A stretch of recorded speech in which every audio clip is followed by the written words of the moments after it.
స్వచిత్తము చేసినందువలన దేవుని తోట నుండి వెళ్ళగొట్టబడ్డారు వాళ్ళు.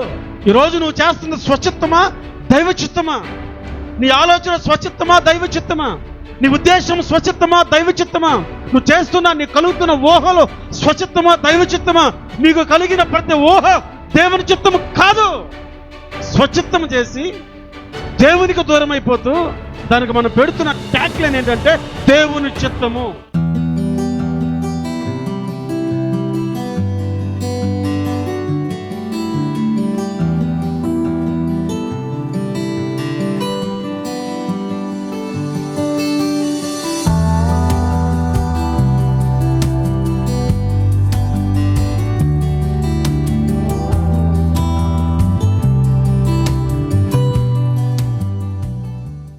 మంచిది. కొన్ని మాటలు లేఖనాల నుంచి మనం ధ్యానం చేద్దాం.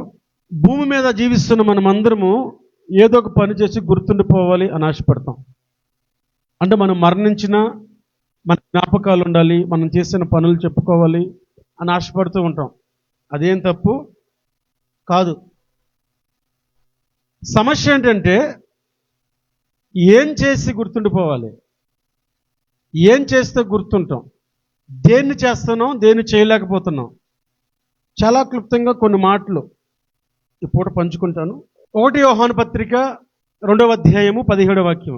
లోకమును దాని ఆశయు గతించిపోవుచున్నవి గాని దేవుని చిత్తమును జరిగించువాడు నిరంతరము నిలుచును. చిన్న ప్రార్థన చేసుకుందాం. మహోన్నతుడా మీకు స్తోత్రాలు. ఈ పూట మీరు మాతో మాట్లాడండి. భూమి మీద నీ చిత్తమును నెరవేర్చేవాడే నిరంతరం నిలుస్తాడు. అది ఎరగక స్వచిత్తాన్ని స్వంత చిత్తాన్ని చేస్తూ మేము మా దైనందిన జీవితాల్లో నష్టాన్ని చేకూర్చుకుంటున్నాం.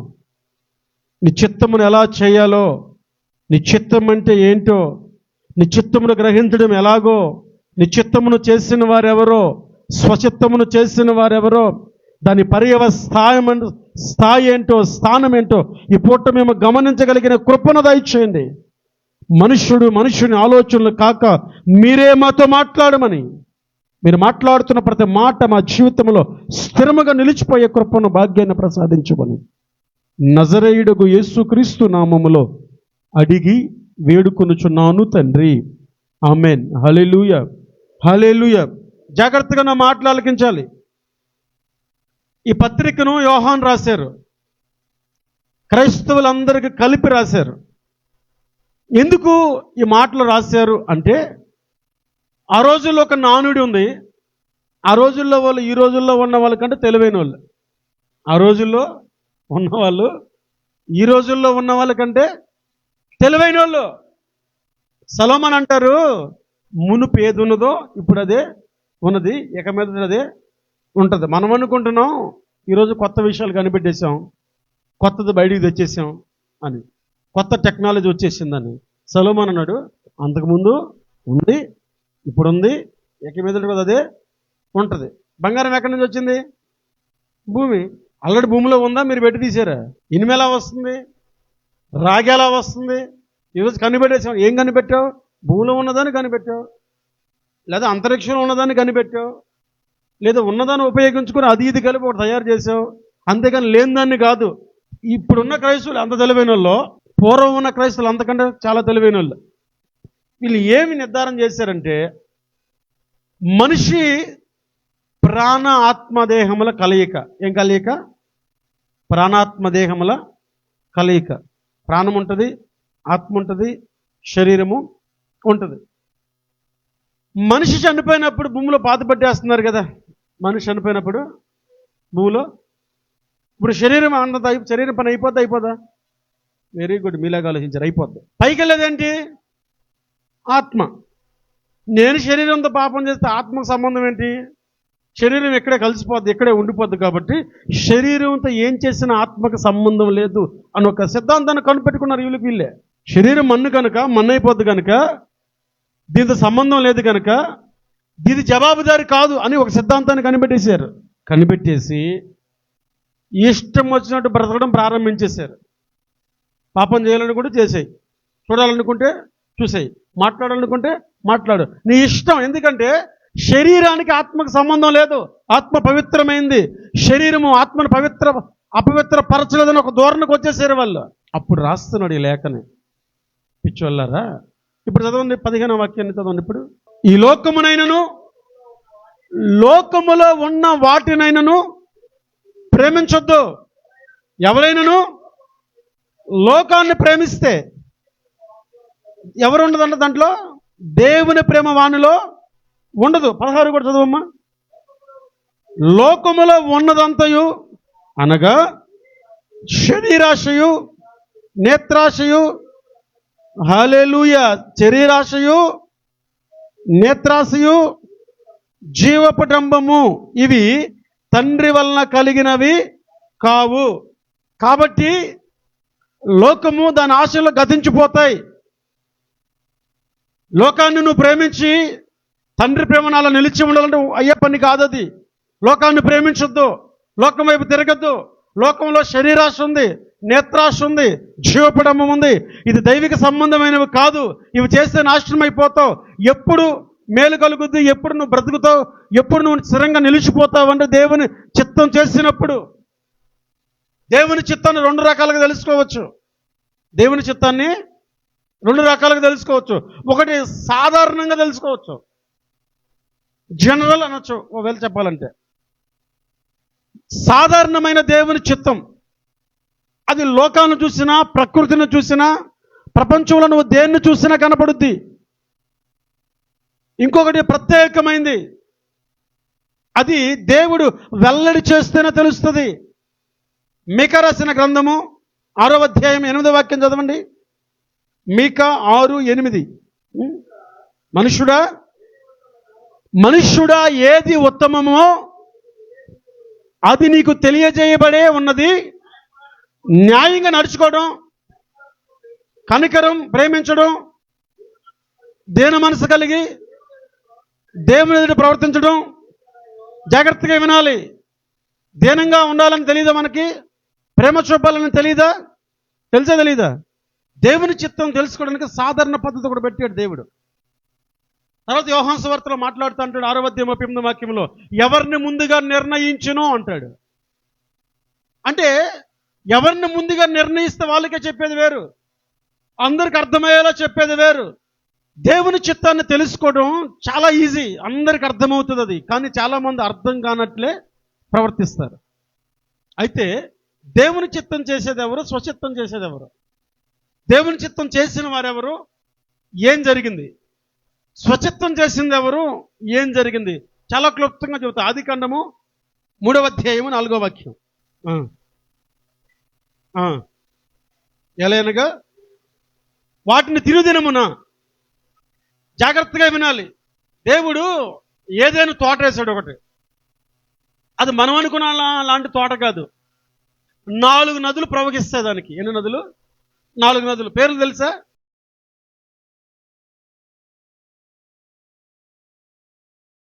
యూఫ్రటీస్. ఈ యూఫ్రటీస్ నది మనకు అందరూ తెలుసు, చాలా దగ్గర చదువుకుంటాం. యూఫ్రటీస్ నది ప్రాంతాన యూఫ్రటీస్ నది అని కదా. ఇది చిన్న నది కాదు, ఇది పెద్ద పెద్ద నదులు. అంటే వేసిన తోట చిన్నది కాదు, చాలా పెద్దది. అంత పెద్ద తోట వేసి ఇద్దరిని పెట్టాడు లోపల, అవ్వ, ఆదాము. మీరు ఏమైనా చేయండి, ఏమైనా తినండి, ఎలాగైనా ఉండండి అని చెప్పేశాడు. కానీ పండు తినొద్దు అన్నాడు. సరే, ఈరోజు మనం చూస్తున్న పశువులు, జంతువులు, పాకేవి, ఎగిరేవి, భూమిలో ఉండేవి, నీళ్ళలో తిరిగేవి, ఇవన్నీ ఆదాము వద్దకు తేబడినప్పుడు దేవుడు అన్నాడు, నువ్వు వాటికి పేర్లు పెట్టు అన్నాడు. సృష్టి ప్రారంభంలో మీరు గమనిస్తే భూమి మీద పాకు సమస్తము కలుగునుగా అని పలికాడు దేవుడు. ఆయా జాతులు, పొలాలు వచ్చి చెట్లు అని పలికాడు దేవుడు. ఆ ఆపర్చునిటీ ఆదాంకి ఇచ్చాడు. నువ్వు ఏ పేరు పెడతావు ఆ పేరు కలిగిద్ది, పిలువన్నాడు. ఆదాం పెట్టాడు పేరు. కోతి, కుక్క, నక్క, పిల్లి, పంది, ఈ పేర్లు పెట్టింది ఎవరు? ఆదాము. ఆదాము పెట్టాడు ఈ పేర్లని. సరే, అన్నీ అయిపోయిన తర్వాత వీరిద్దరు హ్యాపీగా ఉంటున్నారు. ఒకరోజు అవ్వ తోటలో తిరుగుతున్నప్పుడు సాతానుగాడు వచ్చి ఇది నిజమా అని అడిగాడు. ఏది? పండు తినొద్దన్నాడే, అది బాగానే ఉంది, నిజమేనంటావా? పండు తింటే ఏం కాదంటావా? పండు తినదినమున మీ రూపాయలు మారమంటావా? మీరు ఆయనంతోలు అయిపోరంటావా అని ఒక క్వశ్చన్ రేజ్ చేసుకుంటా. అక్కడ ప్రారంభమైంది, సృష్టిలోనే ఫస్ట్లోనే ప్రారంభమైంది స్వచిత్తం చేయడం. ఏం చేయడం? ఏదైనా తోటను పరిపాలించండి అని దేవుని చిత్తం అయితే, ఏదైనా తోట నుంచి వెళ్ళగొట్టేసింది స్వచిత్తం. నా భావన అర్థమవుతుందా? ఇది మీది అని దేవుడు పెట్టిన తర్వాత ఎవడో వస్తే ఎందుకు భయపడాలి? ఎవడో వస్తే ఎందుకు ఆలోచించాలి? ఎవడో వస్తే ఎందుకు వినాలి? ఎందుకు దేవుని మాట ధిక్కరించాలి? సాయంకాలానికి దేవుడు వచ్చి అధమా అని పిలిచాడు. ఎక్కడున్నావు అన్నాడు. చెట్టు చాటున. ఏం చేస్తున్నావుదా అంటే, ఎట్లా రమ్మంటావు? బట్టలు అన్నాడు. బట్టలు లేవా? బట్టలు లేకపోవడం ఏంటి? నేను తినొద్దన్న పండు తిన్నావా అన్నాడు. అప్పుడు ఏం చెప్పాలి ఎవరైనా? ఆ జంతువులను తీసుకొచ్చాడా? ఆ పశువులను తీసుకొచ్చాడా? పక్షులను తీసుకొచ్చాడా? అలాగే అవ్వని తీసుకొచ్చాడు. చూడగానే ఏమన్నాడు? కానీ నాది అన్నాడు. నా ఎముకలలో ఎముక, నా మాంసముల మాంసము, ఇది నరులలో నుండి తీయబడిన కనుక నారి అనబడింది నాది అన్నాడు. మంచి పాట పాడాడు, బాగానే ఉంది. ఇప్పుడు ఏమన్నాడు తెలుసా? ఎప్పుడు? దొరికిపోయాక, మహిమ వెళ్ళిపోయాక. నీవు నాతో కూడా ఉండుటకు తీసుకొచ్చిన ఈ స్త్రీ ఉందే. సరే, ముందు చూసినప్పుడు ఆ మాట చెప్పలేదే. నువ్వు నాకు జతగా చేయడానికి తెచ్చిన స్త్రీ అనలేదు. ముందు ఏమన్నాడు? నారి, నాలో నుంచి వచ్చింది, నాది, నా శరీరం అన్నాడు. ఇప్పుడు అంటున్నాడు నువ్వు ఇచ్చింది అంటున్నాడు. సంబంధం సెట్ అయితేనేమో నాది, సంబంధం తేడా వస్తేనేమో ఆడు తెచ్చింది. అంతేనే? అంతేనే కదా. హల్లెలూయా. అంతేనే కదా. ఎక్కడి నుంచి మొదలైందంటే అక్కడి నుంచి మొదలైంది. అది నీవు తెచ్చిన స్త్రీ అన్నాడు. నా మీద వేసేవింటా అని. ఏమ్మవ్వా అన్నాడు. అన్నేం చేయమంట? సర్పం మోసగిచ్చింది. సర్పం చేసింది ఎవరు? అడి చేసి ఇటు చేసి ఎవరు మడికేస్తున్నారు? మొత్తాన్ని దేవుడు మడికేస్తారు. ఇలా బెల్ల కొట్టేసాడు వాళ్ళని. స్వచిత్తము చేసినందువలన దేవుని తోట నుండి వెళ్ళ కొట్టబడ్డారు వాళ్ళు. ఈరోజు నువ్వు చేస్తున్న స్వచిత్తమా దైవ చిత్తమా? నీ ఆలోచన స్వచిత్తమా దైవ చిత్తమా? నీ ఉద్దేశం స్వచిత్తమా దైవ చిత్తమా? నువ్వు చేస్తున్నా, నీకు కలుగుతున్న ఊహలో స్వచిత్తమా దైవ చిత్తమా? నీకు కలిగిన ప్రతి ఊహ దేవుని చిత్తము కాదు. స్వచిత్తము చేసి దేవునికి దూరం అయిపోతూ దానికి మనం పెడుతున్న ట్యాగ్ లైన్ ఏంటంటే దేవుని చిత్తము. ఒక అబ్బాయి పేరు అమ్మాయి, ఒక అబ్బాయి పేరు అమ్మాయి. నా భాష అర్థమవుతుందా? ఒక అబ్బాయికి పేరు పెట్టారు. ఆడి పేరేం పేరు? అమ్మాయి. నా భాష అర్థమవుతుందా? చాలా మంది అంటారు అమ్మాయి కూడా అంటారు. ఆడికి పెట్టిన పేరేం పేరు? అమ్మాయి. అమ్మాయి అని పేరు పెడితే అబ్బాయి అమ్మాయి అయిపోతాడా?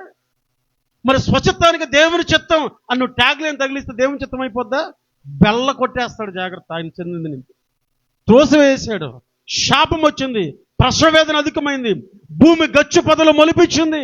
ఎందుకంటే స్వచిత్తం చేశారు. అలా ఏం చిత్తం చేశారు? స్వచిత్తం. ఇదే గ్రంథం ఆదికాండం 11వ అధ్యాయము 4వ వాక్యాన్ని చదవండి. ఆదికాండము 11:4. మరియు వారు మనము భూమి ఎందంతట చెదరిపోకుండా ఒక పట్టణమును ఆకాశమునందు శిఖరము గల ఒక గోపురము కడతాం. జాగ్రత్తగా వినాలి. దేవుడు చెప్పాడు ఆదికాండం 1వ అధ్యాయం 8వ వాక్యంలో మీరు అభివృద్ధి పొందండి, ఫలించండి, విస్తరించండి, భూమిని లోపరుచుకోండి, భూమి మొత్తం మీదే అని దీవించాడు. అది దేవుని చిత్తం. మనిషి చిత్తం ఏంటంటే, స్వచిత్తం ఏంటంటే మనం విడిపోకూడదు. మన కుటుంబం మొత్తం ఒక దగ్గరే ఉండాలి. కుటుంబం మొత్తం ఒక దగ్గరే ఉండాలి. మనం వెళ్ళిపోకూడదు. మన పిల్లలు పుట్టిన తరాలు మారుతున్నా కానీ ఈ ఊరి వదిలి మనం వెళ్ళిపోకూడదు. కాబట్టి మనం ఒకే దగ్గర బ్రతకాలంటే ఏం చేయాలి? ఒక పెద్ద గోపురం కడదాం. ఆ రోజుల్లో వాళ్ళకి మనలాగా సిమెంట్లు, కాంకర్లు, ఇంకా పిల్లర్లు వేసుకోవడానికి ఈ సీకులు, రాడ్లు ఏవి లేవు, సెంట్రింగ్ డబ్బాలు ఏవి లేవు, సాగు సిస్టమ్ లేదు. చుట్టూ మట్టి పెట్టి రాళ్ళకు మట్టికి బదులు కీలు ఉంది వాళ్ళకి, ఇటుకలు కాల్చారు, తయారు చేశారు, చుట్టూ గోడలు కట్టారు, పైన చెట్లు నరికి తలపేశారు, స్లాబ్ చుట్టూ గోడలు కట్టారు, పైన వేశారు, మళ్ళీ దీనికి మెట్లు వేశారు. ఇలా ఆకాశమునంటుగా కట్టారు. ఎంత ఎత్తు కట్టారు? ఈ రోజుల్లో ఆకాశం అంతంతగా కడితే ఎంత గొప్పగా చెప్పుకుంటున్నాం మనం. ఆ రోజుల్లో ఎలా కట్టారంట? సాక్షాత్తు దేవుడే నరులు కుమారులు కట్టిన ఆ గోపురమును చూడ దిగి వచ్చాడు ఆయన. ఆకాశం అంత కట్టేశాడు. ఎందుకు ఇలా కట్టగలిగారు? నా చిత్తాన్ని ఎందుకు వీళ్ళు చేయటం లేదు అంటే భాష ఒకటే, భాష ఒకటే. ఎవడు వీడు ఏం మాట్లాడినా అందరికి అది అర్థమవుతుంది, అందరూ ఐక్యంగా చేసుకుంటున్నారు. భాష ఒకటే. వీళ్ళు ఏకమైపోయారు కాబట్టి నా చిత్తాన్ని మర్చిపోయారు. వీళ్ళు ఒకే దగ్గర ఉందాం అనుకుంటున్నారు, నా చిత్తం చేయట్లా అని తారుమారు చేశాడు. ఏం చేశాడు? బాబేలు అంటే అర్థం ఏంటి? తారుమారు. ఏం తారుమారు చేశాడు? భాషలు మార్చేశాడు. ఏం తారుమారు చేశాడు? భాషలు.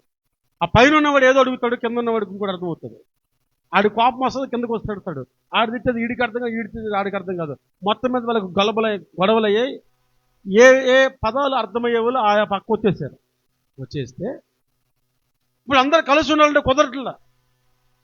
ఆడితో మనకి పడదరా, మన భాష వేరు, ఆడి భాష వేరు, కాబట్టి మనం ఇటు వెళ్దాం అని ఓ తెగటి వెళ్ళిపోయింది, ఓ తెగటి వెళ్ళిపోయింది, ఓ తెగటి వెళ్ళిపోయింది, ఓ తెగటి వెళ్ళిపోయింది. చల్లా చెదరు తారుమారు చేశాడు. దేవుని చిత్తము చేయకుండా స్వచిత్తం మీద ఆధారపడ్డామనుకో, జీవితాలు తారుమారైపోతాయి, పరిస్థితులు తారుమారైపోతాయి, జీవన గమనము తారుమారైపోద్ది. స్వచిత్తం చేస్తే, దేవుని చిత్తం చేస్తేనే నిలుస్తావు, దేవుని చిత్తం చేస్తేనే నిలబడతావు. స్వచిత్తం చేస్తే తారుమారైపోద్ది, ఏది పొందుకోలేవు. ఆకాశం ఎంటినంతగా కట్టారు, తెలుసుకోం ఎవడు కాపురం పెట్టాడు దాంట్లో? ఎవడున్నాడు అక్కడ? తారుమారైపోద్ది జీవితం. జాగ్రత్త. స్వచిత్తం చేయకో, దేవుని చిత్తం చేయడానికి ఇష్టపడ. లోతు కాపర్లకి అబ్రహాం కాపర్లకి గొడవ వచ్చింది. లోతు కాపర్లకి అబ్రహాం కాపర్లకి గొడవ వచ్చింది. విడిపోవాలి అనేది దేవుని చిత్తం. అవునంటారు కాదంటారు? హల్లెలూయా. విడిపోవాలి అనేది దేవుని చిత్తమే. అయితే ఎటు వెళ్ళాలి అనేది దేవుని చిత్తం కాదు. ఎవరు నిర్ణయించుకున్నారు? లోతు పర్వతం ఎటు చూశాడు. దేవుడు సొదొమ గొమొర్రా నాశనం చేయక ముందంట ఎలా ఉందంట? ఏదేను తోట వల్లే, దేవుని తోట వల్ల ఉందంట. అది కావాలి నాకు అన్నాడు, వెళ్ళిపోయాడు. ఏముంది అక్కడ? పాపం, శాపం, దేవునికి వ్యతిరేకమైన కార్యకలాపాలు, దేవుని ఉగ్రతను పొందుకున్న జీవితాలు.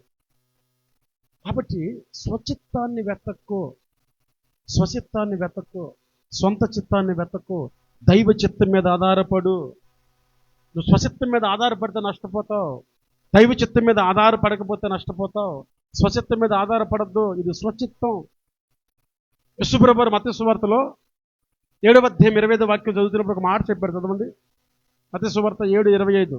వాన కురిచెను, వరదలు వచ్చెను, గాలి విసిరి ఇంటి మీద కొట్టెను, కానీ దాని పునాది బండ మీద వేయబడిన. జాగ్రత్తగా, ఇక్కడ 2 ఇల్లు కనబడతాయి మనకి. ఒకటేమో బండ మీద పునాది వేయబడిన ఇల్లు, రెండోదేమో ఇసుక మీద పునాది వేయబడిన ఇల్లు. దాని మీద గాలి కొట్టింది, దీని మీద గాలి కొట్టింది. దానికి వర్షం, దీనికి వర్షం, దానికి తుఫాను, దీనికి తుఫాను. దీని మీద ఎలాంటి ప్రయోగాలు ప్రయోగించబడ్డాయి, దాని మీద ఎలాంటి ప్రయోగాలు ప్రయోగించబడ్డాయి. ఒకటి పడిపోయింది, ఒకటి నిలబడింది. కారణం ఏంటంటే ఆయన అంటాడు, బండ మీద ఇల్లు కట్టినవి, పునాది బండ మీద వేశాడు. అందుకే పౌలు అంటాడు, నేను నేర్పరి అయిన శిల్పకారుని వల్ల పునాది వేశాను అంటాడు. ఎలా పునాది వేశాడంట? నేర్పరి అయిన శిల్పకారుని వల్ల పునాది వేశాను. దాని మీద మరొకడు కట్టగోరుతున్నాడు. ఎవడు ఎలా కడుతున్నాడో చూసుకోండి, ఎవరు ఎలా కడుతున్నారో చూసుకోండి. ఒకడు పొయ్యి కాలతో కడతాడు, ఒకడు వెలగల రాళ్ళతో కడతాడు, ఒకడు వెండితో కడతాడు, ఒకడు బంగారంతో కడతాడు, ఒకడు గడ్డితో కడతాడు. అయితే దేవుడు దాన్ని అగ్నితో పరీక్షించినప్పుడు ఏ పని నిలుస్తుందో వాడికి బహుమతి. పునాది వేయబడింది, ఎలా కట్టబడుతున్నాం అని చూసుకోవాలి. నేర్పరైన శిల్పకారుని వల్ల పునాది వేస్తాడంట. అందుకే స్వచిత్తం చేయడం మానేయండి. ఏం మానేయాలి? స్వచిత్తం. స్వచిత్తం మానేయి. అసలు దేవుని చిత్తం నెరవేర్చేది ఎవరంటే యోహాను సువార్తలో ఒకసారి యోహాను సువార్త 6వ అధ్యాయము 38వ వాక్యం. యోహాను 6:38. హల్లెలూయా, హల్లెలూయా, హల్లెలూయా. ఏమంటున్నాడు? నా ఇష్టాన్ని నెరవేర్చుకోవడానికి నేను రాలేదు, నన్ను పంపిన వాని చిత్తము నెరవేర్చుటకే. హల్లెలూయా, హల్లెలూయా. ఎందుకు వచ్చాడంట? స్వచిత్తం నెరవేర్చుకోవడానికి నేను రాలా. దేవుని చిత్తము నెరవేర్చాలనుకుంటే నీకు రోల్ మోడల్ ఎవరంటే, నీకు మార్గదర్శి ఎవరంటే యేసయ్యే అని అంటున్నాడు. నా చిత్తం నెరవేర్చుకోవడానికి నేను రాలా, నన్ను పంపిన వాని చిత్తము నెరవేర్చడానికి వచ్చాను అన్నాడు. ఆఖరి క్షణంలో చనిపోయే ముందు కూడా, తండ్రి నీవు నాకిచ్చిన పని, నాకు అప్పగించిన పని నేను చేసి ముగించాను అన్నాడు. ఆ మాట మనం చెప్పగలమా? కనీసం ఇప్పుడు దేవుడు నాకు ఇచ్చిన పనిలోనే నేను సంపూర్తిగా ఉన్నాను, వేరే మార్గంలో లేను, వేరే ఆలోచన లేదు, వేరే ఉద్దేశం లేదు, ఆయన పని చేస్తున్నాను, ఆయన కోసం జీవిస్తున్నాను అని చెప్పగలమా? స్వచిత్తమే చేస్తున్నాం. ఇంకా మనం చేసేది స్వచిత్తం, ఎక్స్పెక్ట్ చేసేదేమో దేవుని దగ్గర నుంచి. విలియం కేరీ అంటారు, do great things for God, expect great things from God. దేవుని కోసం గొప్ప కార్యాలు చేసి దేవుని నుంచి గొప్ప కార్యాలు ఆశించు. మనం ఆశించి వస్తే చేద్దాం అనుకుంటాం. ఆయన ఏమంటున్నాడు, నువ్వు చేసి ఆశించు. అదే చేశాడు ఆయన. మనం ఏం చేస్తున్నాం? దేవుని చిత్తం ఎవరు నెరవేరుస్తారంటే యేసయ్య వంటి ఆలోచన కలిగి నెరవేరుస్తారు.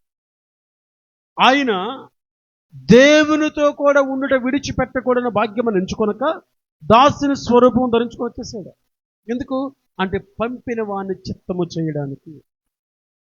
మనం ఎవరు చిత్తం చేస్తున్నాం? యాకోబు ఒక మాట అంటాడు చూడండి, లేకపోతే మత్తయి సువార్తలో ఉన్నారు మీరు, 7:21 చదువు. మత్తయి సువార్త 7:21 చదవండి. ప్రభువా ప్రభువా అని పిలుచు ప్రతివాడును పరలోక రాజ్యంలో ప్రవేశింపడు గాని పరలోకమందున నా తండ్రి చిత్త ప్రకారము చేయువాడే. హల్లెలూయా. ఎవరు ప్రవేశిస్తారంట? ప్రభువా ప్రభువా అనేవాడు కాదు, పెదవుల మీద పలికేవాడు కాదు, చిత్తాన్ని చేసేవాడు. ఏం చేయాలి? చిత్తం అంటే ఏంటి? సమయలు ఏలి దగ్గరికి వెళ్ళి, చిత్తమండి నీ దాసుడు ఆలకించుచున్నాడు. చిత్తం అంటే నీ దాసుడు ఆలకిస్తున్నాడు. నువ్వు ఏం చెప్పినా నేను రెడీ చేయడానికి రెడీగా ఉన్నా. నువ్వు ఏం చెప్పినా నేను చేయడానికి సిద్ధమే, సమ్మతమే అని ముందుకు వచ్చి తల వంచడం చిత్తం. మెసేజ్ చేశాడు. అది ప్రభు ప్రభు అని పిలిచేవాడు వెళ్ళడు. చిత్తాన్ని చేయాలి, చిత్తాన్ని తన్ను తాను ఉపేక్షించుకోవాలన్నాడు. మనల్ని మనం ఏం చేసుకోవాలి? ఉపేక్షించుకోవాలి. అది చెయ్యి. మనం దేవుని చిత్తాన్ని నెరవేర్చడానికి, దేవుని చిత్తం తెలుసుకోవడానికి మనకున్న కొన్ని సూచనలు ఏంటంటే, ఒకటి వాక్యం. 119వ కీర్తన 105వ చరణంలో అంటాడు, నీ వాక్యము నా పాదములకు దీపము, నా త్రోవకు వెలుగై. 2 ప్రార్థన. 3 పరిశుద్ధాత్మ దేవుని నడిపింపు. 4 దేవుడిచ్చే సమాధానం, దేవుడు మన హృదయాలకు అనుగ్రహించే సమాధానం. 5 ఆత్మీయ సలహాలు, ఆత్మీయ సమావేశాలు. వీటిల్లో దేవుని చిత్తము వెల్లడవుతుంది, వీటిల్లో దేవుని చిత్తం తెలుస్తుంది. వీటి ద్వారా దేవుని చిత్తాన్ని కనుగొనొచ్చు, వీటి ద్వారా దేవుని చిత్తాన్ని చేయొచ్చు. స్వచిత్తాన్ని చేసే ఆలోచన ఉంటే మానుకో, ఎందుకంటే దూరం అయిపోతావు. ఎందుకంటే జీవితాలు తల్లకిందలైపోతాయి. స్వచిత్తం చేస్తే దేవుని చిత్తం చేయి, స్థిరంగా నిలుస్తావు, స్థిరంగా నిలుస్తావు. ఎంత స్థిరం అంటే ఎవడు పెళ్ళగించలేనంత స్థిరంగా నిలుస్తావు. ఎవడు పెళ్ళగించలేనంత స్థిరంగా ఎప్పుడు నిలుస్తావు? దేవుని చిత్తాన్ని చేస్తే. దేవుని చిత్తం చేయడం ఆషామాషయం కాదు. దేవుని చిత్తం చేయడం ఆషామాషయమే కాదు. దేవుని చిత్తం చేయాలంటే సమస్తాన్ని విడుచుకోవాలి. పేతురు అంటాడు, నీకోసం అన్నదమ్ములను, అక్కచెల్లెలను, బంధుమిత్రులను అందరిని విడిచేసి వచ్చేసాం, మాకేంటి లాభం అని అడిగాడు. మాకేంటి లాభం అని అడిగాడు. ఆయన ఏమన్నాడు? నా నిమిత్తం మీరు అన్నదమ్ములైనను, అక్కచెల్లెలైనను, బంధుమిత్రులైనను అన్ని వదిలేసుకొని వస్తే ఇహమందును పరమందును 100 రెట్లు ఫలం ఇస్తానన్నాడు. మనం 100 రెట్లు ఫలం అనుభవించలేకపోతున్నామంటే కారణం ఏంటంటే స్వచిత్తం. దేవుని చిత్తం లేదు, మనం స్వచిత్తంలోనే ఉన్నాం అని అర్థం. స్వచిత్తం అంటే ఏంటంటే నన్ను నేను సంతోషపరచుకోవటం, నాకు నేను సాటిస్ఫాక్షన్ అయిపోతాం. దేవుని కోసం చాలా పని చేశా అని నేను డబ్బా కొట్టుకోవటం స్వచిత్తం. దైవ చిత్తం, దేవుని చిత్తం అంటే ఏం చేయదంటే సాక్షాత్ దేవుడు సాక్ష్యం ఇవ్వాలి. నీవు నాకు బహుప్రియుడు అని దానియేలు గురించి సాక్ష్యం ఇచ్చాడే, ఈయన నా ప్రియకుమారుడు, ఈయన నేను ఆనందించున్నానని యేసయ్య గురించి సాక్ష్యం ఇచ్చాడే, అలా సాక్ష్యం ఇవ్వడం దేవుడు. నా ఇల్లంతట్లో నమ్మకమైన వాడని మోషే గురించి సాక్ష్యం ఇచ్చాడే, నా హృదయానుసారుడైన దావీదు గురించి సాక్ష్యం ఇచ్చాడే, అది దైవ చిత్తం. స్వచిత్తం అంటే ఏంటంటే నేను దేవుని కోసం ఏం చేసాను తెలుసా, దేవుని కోసం ఎంత ఇచ్చాను తెలుసా, దేవుని కోసం ఎంత ప్రయాసపడ్డాను తెలుసా, దేవుని కోసం ఎంత కష్టపడ్డాను తెలుసా, ఎంత ఆకలి కోర్చాను తెలుసా, ఎన్ని ఉపవాసాలు ఉన్నాను తెలుసా. ఇది సెల్ఫ్ డబ్బా. స్వచిత్తం ఇది, దేవుని చిత్తం కాదు. దైవ చిత్తం అంటే దేవుడు మాట్లాడతాడు నీ గురించి. ఎవరు? దేవుడు చెబుతాడు. నా ఇల్లు అంతటిలో మోషే నమ్మకమైన వాడు, మోషే లాంటి వాడు మీరు ఒక్కడున్న చూపించమని దేవుడు అడిగాడు. అది దైవ చిత్తం చేయటం అంటే. మోషే మాట పలకగానే తను ఏ మాట పలకడు ఆ మాటకి దేవుడు కట్టుబడి ఉన్నాడు. అది దైవ చిత్తంలో ఉన్న వ్యక్తుల పట్ల దేవుడు చూపించే ప్రణాళిక అంటే. కానీ మనం ఏం చేస్తున్నాం? స్వచిత్తంలోనే బ్రతుకుతూ, స్వచిత్తంలోనే ఉంటూ, స్వచిత్తాన్ని చేస్తూ, స్వచిత్తం కోసమే మనం జీవిస్తూ, స్వచిత్తం కోసమే పరితపించేస్తూ మనం చెబుతున్న మాట ఏంటంటే నేను దేవుని చిత్తం చేస్తున్నాను. మోసపోకుడి, దేవుడు వెక్కిరించబడాడు. మనుషుడు ఏది విత్తనో ఆ పంటనే కోస్తాడు. నువ్వు స్వచిత్తం చేసే వ్యక్తివైతే స్వచిత్తం అనే పంటనే కోస్తావు. దేవుని చిత్తం చేసే వ్యక్తివైతే దేవుని చిత్తం అనే పంటనే కోస్తావు. దేవుని వాక్యం అంటుంది లోకము దాని ఆశలు గతించిపోతాయి. నువ్వు చూస్తున్నావని గతించిపోతావు. నువ్వు ఏం చూస్తున్నావో అది ఉండదు. అది నీ శరీరం కావచ్చు, నీ సంపాదన కావచ్చు, లోకంలో ఏదైనా కావచ్చు. నువ్వు ఏది చూస్తున్నావో అది శాశ్వతం కాదు, ఉండదు. కానీ నువ్వేం చేస్తున్నావంటే ఆ తాత్కాలికమైన దానికోసం ప్రయాసపడుతున్నావు. అద్దె ఇంటికి సొంత డబ్బులు పెట్టి ఎవరైనా డెకరేషన్ చేస్తాడా? అద్దె ఇంటికి సొంత డబ్బులు పెట్టి ఎవరైనా పని చేపిస్తాడా? మరి నువ్వెందుకు చేస్తున్నావు? శరీరం కానీ ఈ లోకం కానీ మనకు ఒక అద్దిల్లు లాంటిది, వెళ్ళిపోతాం. శాశ్వతం కాదు. మన పౌరస్థితి పరలోకమందు ఉంది. దేవుని చిత్తం చేస్తే అక్కడికి వెళ్ళిపోతాం. దేవుని చిత్తం చేస్తే స్థిరస్థాయిగా నిరంతరం నిలిచిపోతాం. స్వచిత్తాన్ని చేస్తున్నావు కాబట్టి నువ్వు పూర్తిగా అనుభవించలేకపోతున్నావు. ఏది ఎందుకు దేవుని ఆశీర్వాదాలు మనం సంపూర్తిగా అనుభవించలేకపోతున్నామంటే నేను చేసే దేవుని చిత్తంలో కూడా నా స్వచిత్తాన్ని ఎత్తుకుంటున్నాను. నేను దేవుని సంతోషపెట్టాలనే ఆలోచనలో కూడా నా ఈగో సాటిస్ఫై కాకపోతే నాకు ఇష్టం ఉండదు. దేవుని సంతోషపెట్టాలి అని నేను చేసే పనిలో కూడా నాకు సంతోషం కలిగితేనే దేవుడు సంతోషపడతాడులే అనే ఫీలింగ్ నాకు వస్తుంది. అంటే దేవుని చిత్తంలో కూడా నా స్వచిత్తాన్ని ఇమిట్ చేసుకున్నాను నేను. అందుకే సంపూర్తిగా దేవుని చిత్తంలో ఉన్నటువంటి ఆశీర్వాదం అనుభవించలేకపోతున్నాను. దేవుని చిత్తంని సంపూర్తిగా చేస్తున్నామంటే నీ శరీరమే కాదు, నీ మనసే కాదు, నీ కుటుంబమే కాదు, నీ చుట్టుపక్కల పరిస్థితులను వ్యతిరేకమైపోతాయి. యోసేపుకి ఎలాగ వ్యతిరేకమైపోయో అలాగ వ్యతిరేకమైపోతాయి. ఆ వ్యతిరేక పరిస్థితుల్లో కూడా దేవుని చిత్తం కొరకే నిలబడ్డాడు కనుక సింహాసనం ఎక్కాడు. దేవుని చిత్తం చేయడానికి స్వచిత్తం చేయడానికి చాలా వ్యత్యాసం ఉంది. మనం ఇంకా స్వచిత్తంలోనే ఉన్నాం అంటానికి చాలా రుజువులు ఉన్నాయి. మన ఎదుగుదల ఒకరు మీరు ఫలించడం వలన నా తండ్రి మహిమపరచబడను, మీరు బహుగా ఫలిస్తే అన్నాడు. మనం ఎందుకు ఫలించలేకపోతున్నాం? మహిమ ఆయనకే కదా వస్తుంది. మనం దీవించవచ్చు కంటే స్వచిత్తం ఇముడుకుపోయింది మన జీవితంలో.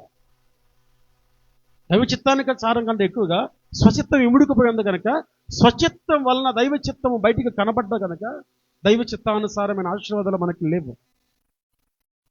స్వచిత్తానికి దైవ చిత్తానికి ఉన్న వ్యత్యాసం ఏంటంటే ఆకలేస్తుంది, ఇంటి వారి భోజనం సిద్ధపరుస్తున్నారు, వీటన్నిటి మార్చేసి పేతురెళ్ళి మోకరించి పరవశుడైపోయాడంట. ఏమైపోయాడు అంటే మర్చిపోయాడు. ఆకలి ఇవన్నీ మర్చిపోయి దేవుళ్ళు మమేకమైపోయి ప్రార్థిస్తున్నప్పుడు అప్పుడు దేవుడు ఆకాశం నుంచి ఒక వస్త్రాన్ని దించిన 4 చెంగులు కలిగిన దుప్పటి దిగి పాత్ర మాట్లాడుతుంది. ఒక స్వరం వినపడుతుంది. నేను పరిశుద్ధపరిచే నిషిద్ధమైంది కాదని దేవుడే మాట్లాడాడు. ఇవన్నీ ఎప్పుడు జరిగాయి అంటే తన ఆకలి, తన ఆలోచన ఇవన్నీ ప్రకృతులకి ప్రార్థనలో ఉన్నప్పుడు దేవుని మీదే ఫోకస్. అంటే అలా స్వచిత్తం చేశారు కనుక, స్వచిత్తాన్ని పక్కన పెట్టారు కనుక చరిత్రలో వారికంటూ కొన్ని ప్రత్యేకమైన స్థాయిలు, స్థానాలు, ఇప్పుడు ప్రత్యేకమైనటువంటి పేర్లు మిగిలిపోయే వాళ్ళ కోసం. మనకి 12 మంది శిష్యులు తెలుసు. 12 మంది హతసాక్షులే చచ్చిపోయారు. 12 మంది హతసాక్షులే చచ్చిపోయారు. కానీ బైబిల్లో కొందరి పరిచర్య రాయబడింది. 12 మంది పరిచర్య రాయబడింది. ఎందుకు అనుకుంటారు? నువ్వు అందరిలాగా బ్రతికేస్తే అందరిలాగా వెళ్ళిపోతావు అంతే. దేవుని కొరకు బలమైన కార్యాలు చేస్తే, దేవుని కొరకు సమస్తాన్ని విసర్జించుకుంటే, దేవుని కొరకు ప్రాణం పెట్టడానికైనా ముందుకు వస్తే ఒక ప్రత్యేకమైన వ్యక్తిగా స్థిరంగా నువ్వు నిలిచిపోతావు. అందుకే అంటున్నాడు లోకము దాని ఆశలు గతించిపోతాయి కానీ దేవుని చిత్తము చేయబడిన నిరంతరము నిలుచును. దేవుని చిత్తము చేసే మనసు మనకు నిశ్చయంగా పరిశుద్ధాత్మ దేవుడు అనుగ్రహించునుగాక. ఆమేన్. దయచేసి అందరూ మోకరించుకుంటూ ప్రార్థన చేసుకుందాం.